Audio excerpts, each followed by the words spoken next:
마가복음 6장.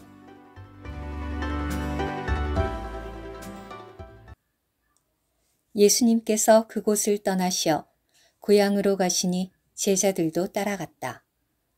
안식일이 되어 예수님께서 회당에서 가르치시기 시작하시니 많은 사람이 듣고 크게 놀라서 이 사람이 이런 것을 어디서 얻었습니까? 이 사람이 가진 지혜는 무엇입니까? 어떻게 이러한 능력의 일이 그의 손을 통하여 일어납니까? 이 사람은 마리아의 아들이며 야고보와 요셉과 유다와 시몬의 형인 그 목수가 아닙니까? 그 누이들도 우리와 함께 여기에 있지 않습니까?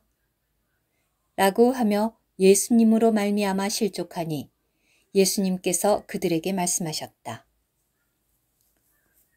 신혼자가 자기 고향과 자기 친척들과 자기 집 밖에서는 존경을 받지 못하는 일이 없습니다.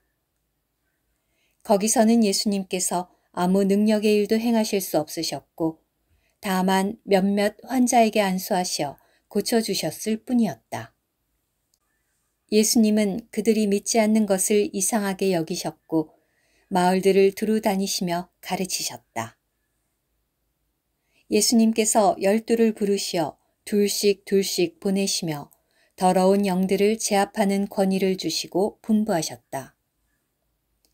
여행할 때 지팡이 외에는 아무것도 가지고 가지 마십시오. 식량도, 가방도, 허리띠 지갑에 돈도 지니고 가지 마십시오. 신발은 신더라도 2벌의 속옷은 입지 마십시오. 또 그들에게 말씀하셨다. 어디서든지 여러분이 어떤 집에 들어가거든 그곳을 떠날 때까지 그 집에 머무십시오. 어느 곳에서든지 여러분을 영접하지 않고 여러분의 말을 듣지도 않거든 여러분이 거기서 나갈 때 발밑에 먼지를 떨어서 그들을 반대하는 증거로 삼으십시오. 그러자 제자들이 나가서 회개하라고 선포하며 많은 귀신을 쫓아내고 많은 환자에게 기름을 발라 낫게 하였다. 예수님의 이름이 널리 알려지자 헤롯 왕도 그 소문을 들었다. 어떤 사람들은 침례자 요한이 죽은 사람들 가운데서 살아났습니다. 그래서 이런 능력의 일이 그를 통하여 나타나고 있는 것입니다. 라고 하며 다른 사람들은 그분은 엘리야입니다. 라고 하고 또 다른 사람들은 그분은 신원자들 중 어느 한 사람과 같은 신원자입니다. 라고 하였다. 그러나 헤롯은 듣고 내가 목을 벤 그 요한이 살아났구나 라고 하였다. 헤롯이 자기 형제 빌립의 아내 헤로디아 때문에 직접 사람들을 보내어 요한을 붙잡아서 감옥에 가둔 일이 있었다. 왜냐하면 헤롯이 그녀와 결혼하였는데 요한이 헤롯에게 형제의 아내를 취한 것은 옳지 않다고 말해왔기 때문이다. 그러므로 헤로디아가 요한에 대해 원한을 품고 그를 죽이려 하였지만 할 수 없었다. 왜냐하면 헤롯이 요한을 의롭고 거룩한 사람으로 알고 그를 두려워하여 보호해 주었고 요한의 말을 들을 때 매우 괴로워하면서도 기꺼이 들었기 때문이다. 마침 좋은 기회가 왔는데 헤롯이 자기 생일에 고관들과 천부장들과 갈릴리의 지도자들을 불러 연회를 베푼 것이었다. 이때 헤로디아의 딸이 들어와 춤을 추어 헤롯과 그와 함께 앉은 사람들을 즐겁게 하니 왕이 소녀에게 무엇이든지 내가 원하는 것을 요구하면 내가 주겠다. 라고 하고는 또 굳게 맹세하여 내가 무엇이든지 요구하면 내 나라의 절반이라도 주겠다.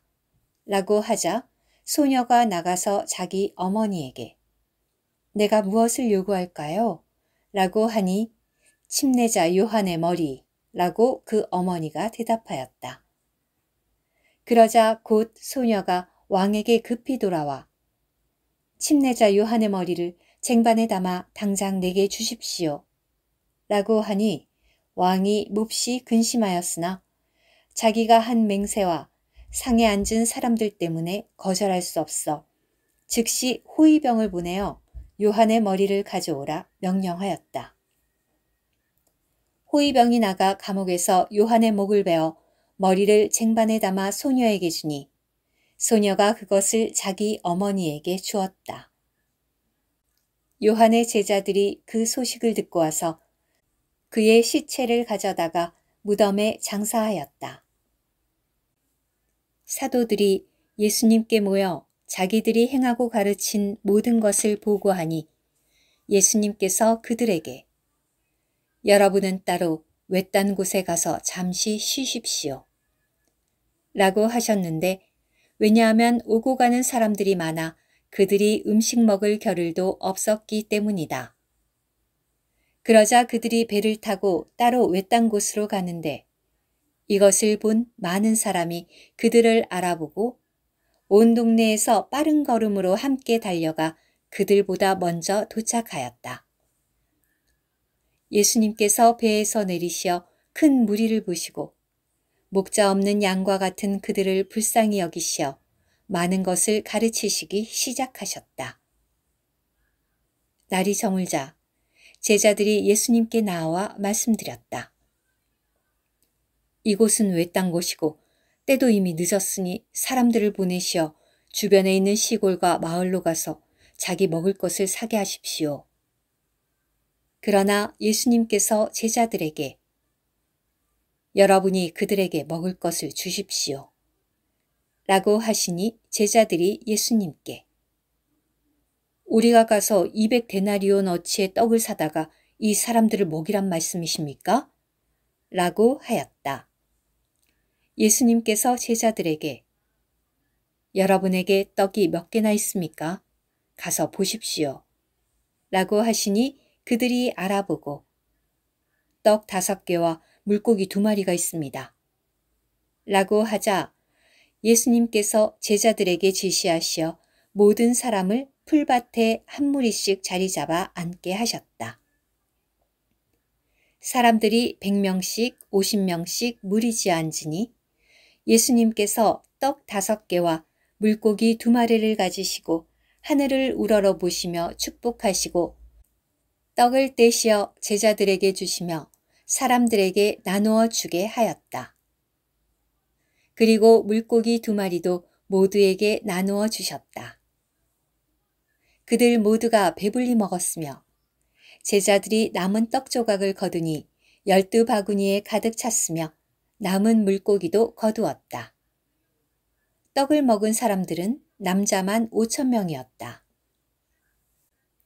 예수님께서 즉시 제자들을 재촉하셔 배에 태우시고 건너편 벳세다로 먼저 가게 하셨으며 그동안에 무리를 돌려 보내셨다. 무리와 작별하신 후에 예수님께서 기도하시려고 산으로 가셨다. 저녁이 되었을 때 배는 바다 한가운데 있었고 그분은 홀로 육지에 계셨다. 바람이 거슬러 불어 제자들이 노젓느라고 괴로워하는 것을 예수님께서 보시고 밤 4번째 파수 시간쯤에 바다 위를 걸으셔서 제자들에게로 오시어 그들 옆을 지나가시려 하셨다. 제자들은 예수님께서 바다 위를 걸어오시는 것을 보고 유령인 줄 생각하여 비명을 질렀는데 왜냐하면 그들 모두가 그분을 보고 놀랐기 때문이다. 그러나 예수님께서 곧 그들과 말씀을 나누시며 안심하십시오. 나입니다. 두려워하지 마십시오. 라고 하시고 그들에게로 가시어 배에 오르시니 바람이 그쳤다. 그러자 제자들이 마음속으로 매우 놀랐는데 왜냐하면 그들이 떡에 관한 일을 깨닫지 못하고 오히려 마음이 무뎌졌기 때문이다. 이윽고 그들이 건너가 게네사렛 땅에 이르러 배를 대어놓고 배에서 내리니 사람들이 즉시 예수님을 알아보고 그 지역 곳곳을 뛰어다니며 병든 사람들을 자리에 실어 예수님께서 계신다는 곳으로 나르기 시작하였다. 마을이든 도시이든 시골이든 어디든지 예수님께서 들어가시는 곳마다 사람들이 환자들을 장터에 눕혀놓고 예수님의 옷술이라도 만지게 해주시기를 간청하였으며 그분을 만진 사람마다 모두 나았다. 오늘의 말씀 한 구절, 마가복음 6장 41절. 예수님께서 떡 5개와 물고기 2마리를 가지시고 하늘을 우러러 보시며 축복하시고 떡을 떼시어 제자들에게 주시며 사람들에게 나누어 주게 하셨다. 그리고 물고기 2마리도 모두에게 나누어 주셨다.